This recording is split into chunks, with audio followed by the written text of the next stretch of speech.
Aplikasi berikut adalah aplikasi Excel akuntansi untuk multi usaha. Yang dimaksud multi usaha di sini adalah lebih ke cara pembukuannya. Karena kalau laporannya sama saja dengan laporan aplikasi Excel akuntansi yang lain. Hanya saja di sini dibuat terpisah bagi teman-teman yang memang membutuhkan pembukuan secara terpisah dan jenis usaha bermacam-macam. Sebagai contoh di sini bisa dilihat ada jenis usaha jasa, jenis usaha simpan pinjam, PPOB, toko ataupun manufaktur. Nah, di sini saya akan ini dibuat khusus untuk mereka yang tidak terlalu paham akuntansi. Kalau paham akuntansi adalah suatu kelebihan, tapi kalau tidak ini sangat mudah untuk digunakan. Karena prosesnya hanya melakukan setup, kemudian mengisi dan pengisian dilakukan di masing-masing jenis unit usaha. Yang pertama harus dilakukan adalah ini yang warnanya abu-abu gelap di sini adalah yang sifatnya gabungan ya, sedangkan usaha menunya ada di tengah. Masing-masing unit usaha menunya di tengah. Kalau kita lihat di sini, pertama kita lakukan adalah mengisi data usaha.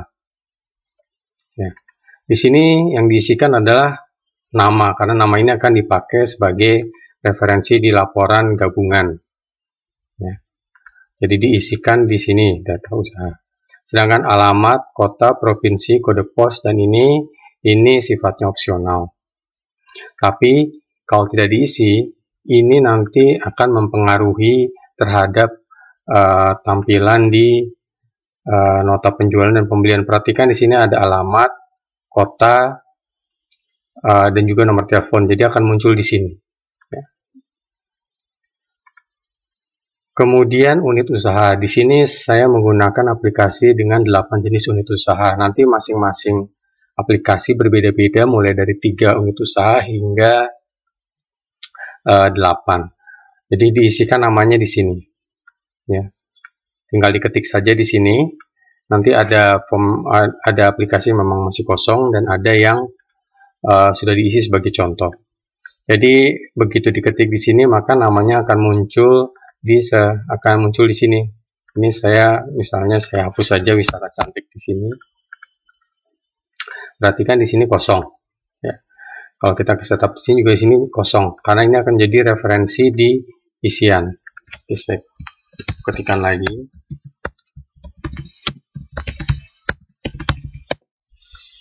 Oke, kalau kita lihat kembali di sini, namanya muncul. Kalau kita masuk ke sini, namanya juga muncul di sini.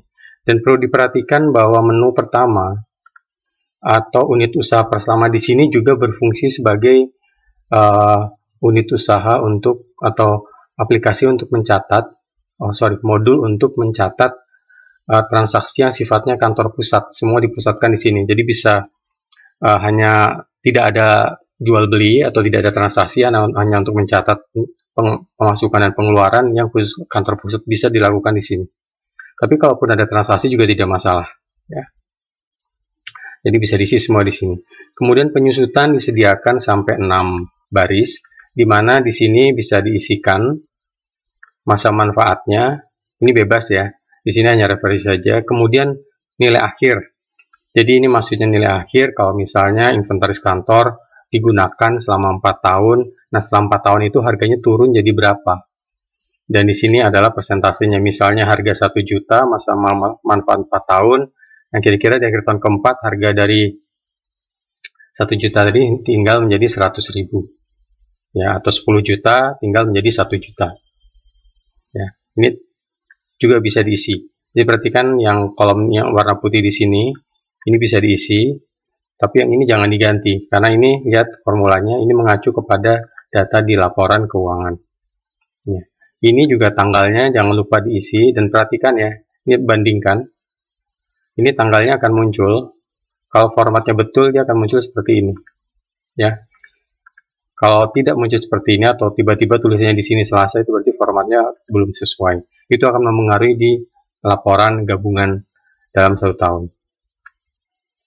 Nah, setelah kita selesai melakukan setup, dan setup ini untuk laporan gabungan, kita bisa mulai melakukan mendefinisikan format laporan dari laporan gabungan tersebut maupun dari masing-masing unit usaha. Di sini saya tunjukkan saja sebagian. Jadi di bagian paling kiri ini adalah akun gabungan.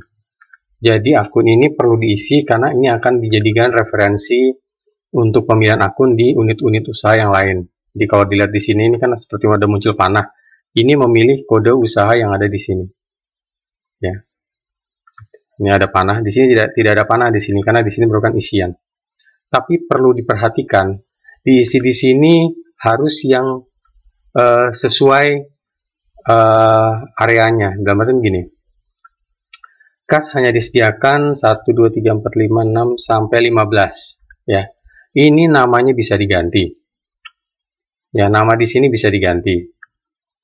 Mau jadi bank yang lain lah, misalnya ini yang belum ada Syariah Permata, atau kemudian diganti ini BPD, mau BPD Jabar, BPD Jateng, BPD Banten, atau BPD yang lain.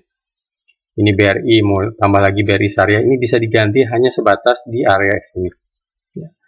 Kemudian di bawahnya, ini juga sama, kalaupun diganti hanya ganti nama, tapi tidak bisa ganti posisi. Di sini adalah posisi untuk pengeluaran dibayar di muka. Mau diganti namanya jadi pengeluaran di muka saja atau dibayar di muka selama tidak mengubah definisi dari pengeluaran dibayar di muka tidak masalah. Demikian juga di sini persediaan habis pakai, persediaan bahan baku. Tidak bisa ditambah kemudian di sini jadi persediaan bahan baku 2, hanya 1 bahan baku ya. Kalau menginginkan yang lebih fleksibel gunakan yang versi akuntansi. Hanya yang akuntansi memang belum ada multiusaha, tapi gunakan versi akuntansi untuk yang lebih fleksibel. Tujuan ini adalah untuk membantu menyederhanakan pembuatan laporan keuangan. Jadi teman-teman tidak perlu mikir ini kemudian laporannya gimana. Begitu transaksi diisikan, maka laporan keuangan langsung jadi. Ya. Jadi saya lanjutkan lagi, di sini ada piutang pinjaman nasabah, piutang pinjaman karyawan, piutang agen, komisi usaha. Ini boleh diganti namanya, tapi sekali lagi yang tidak bisa adalah mengganti posisi. Tiba-tiba di sini, wah ini saya mau tambahin apa ya, persediaan bahan baku di sini, atau saya tambahin piutang usaha 2. Ini tidak bisa. Di sini memang ada space kosong. Ini tujuannya untuk reserve. Kalau nanti di update berikutnya ada akun yang dirasa penting dan ingin ditambahkan. Demikian juga ini inventaris, ini namanya bisa diganti-ganti. Ya. Misalnya kantor, saya tidak namanya mau jadi inventaris kantor pusat, atau ini inventaris mobil, ya ini bisa diganti ya. Tapi jangan merubah posisi. Kemudian ini tidak bisa diganti karena ini isinya formula ya, ini akumulasi. Kemudian di bagian sini ada utang usaha, ini juga sama. Bisa diganti judulnya, jangan diganti posisinya. Ya. Misalnya ini ada utang pajak, mau diganti menjadi utang PB1 atau pajak restoran, atau ini mau diganti utang PPH, boleh. Ya, selama tidak mengubah posisi. Tiba-tiba ini saya deposit jaminan mau saya ganti jadi utang PPN, rumusnya tidak akan bekerja karena berbeda. Kemudian hutang bank ini juga bisa diganti. Modal pemilik, ada 5 modal pemilik. Ya. Di sini saya tidak memasukkan prive ya, kan suka mendengar istilah prive, karena sebenarnya sama saja. Prive itu adalah pengurangan modal pemilik. Jadi di sini sudah dibuat formula untuk pada saat ada saldo yang dimasukkan di bagian pengeluaran dan akun yang dipilih adalah pemilik, itu otomatis menjadi prive. Prive itu tidak ditulis di sini secara akun, tapi dia akan mengurangi modal pemilik. Kemudian di sini tadi di atas itu adalah kategori akun neraca. Berikutnya ada kategori akun pendapatan. Ini silahkan diisi di sini bebas ya, karena tergantung jenis usahanya. Ya, silahkan bebas di sini. Ini adalah gabungan. Jadi nanti yang diisikan di sini, ini akan menjadi pilihan di akun masing-masing jenis usaha. Jadi diisikan dulu di sini. Ya. Kemudian ini akun HPP juga sama, bebas, silahkan diisi HPP ataupun biaya yang keluar, yang nanti akan dipindahkan ke bagian unit usaha yang membutuhkan HPP. Ya. Kemudian di sini ada pengeluaran. Sama juga pengeluaran silakan diisi. Ini jumlahnya ada maksimumnya, dan yang paling bawah ini tidak bisa diganti karena ini isinya rumus. Ya, ini kenapa hubungannya penyusutan ini dibuat rumus, karena buat menghitung otomatis. Jadi teman-teman tidak perlu menghitung penyusutan manual lagi.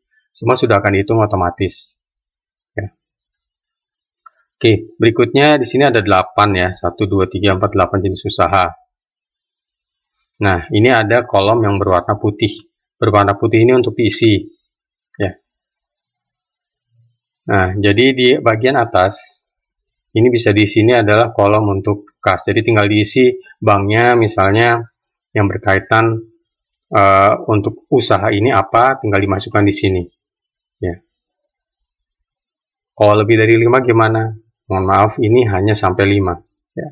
Bukannya tidak bisa, tapi kalau gunakan yang versi akuntansi kalau sudah ingin yang lebih advance. Masih tetap juga bisa dipilih di sini. Kalau misalnya akunnya 3, seperti contoh di sini ya. Misalnya dipilih hanya 3. Ini tidak masalah. Ya, tidak harus 5-5-nya diisi 3 pun boleh. Demikian juga inventarisnya hanya mau diisi 3 juga atau diisi 4. Tidak ada masalah, tinggal dipilih 4, nanti kan seperti ini. Ya. Nah, perhatikan tadi ya, untuk yang backup backgroundnya warna abu-abu ini isinya sudah formula, jadi tidak bisa diganti. Dia akan merefer, mengacu kepada yang diisikan di bagian data akun gabungan di sini. Modal pemilik ini karena kan nama biasanya diganti ya. Jadi ini juga sama bisa diisi, bisa tidak diisi semua. Kalau hanya satu modal pemilik, ya satu modal pemilik saja dipilih. Pendapatan juga sama, ini tinggal dipilih ya. Dari akun pendapatan yang tadi dimasukkan di sini. Kemudian pengeluaran juga sama, tinggal dipilih ya. Ini bebas. Tinggal milih aja. Ya. Jadi pada prinsipnya kalau kita sudah mengisikan data akun di bagian akun gabungan di sini, maka di sebelah sini kita hanya memilih atau menempatkan akun-akun di sini di masing-masing unit usaha. Jadi kalau kita lihat contohnya tadi, kita contoh ini transaksi ini kita hanya tinggal memilih di sini. Ya. Dan dari format laporan juga sudah langsung selesai. Di laporan tidak ada yang perlu dilakukan karena semua sudah dilakukan secara otomatis, mulai dari laba rugi, neraca, aset, dan lain-lain. Jadi selama pengisiannya benar, maka insya Allah tidak akan ada masalah. Oh, satu lagi, kalau misalnya kan gini, teman-teman sudah mengisi di sini, teman-teman, oh ini saya BCA-nya mau ganti menjadi BCA unit usaha 2 gitu misalnya. Perhatikan di sini menjadi merah. Merah ini artinya akunnya itu tidak ada di akun gabungan. Ya, mungkin kelupaan diganti di sini tapi lupa diganti di akun usaha. Perhatikan cari yang warnanya merah ini. Merah ini artinya akunnya tidak ada. Jadi harus diganti menjadi BCA unit usaha 2 agar akunnya muncul lagi. Ya. Ini saya kembalikan saja seperti semula karena saya tidak ingin merubah banyak dan juga untuk memastikan teman-teman mengerti. Ya. Oke, demikian untuk cara melakukan setup awal dari Excel akuntansi multi usaha. Mudah-mudahan cukup jelas.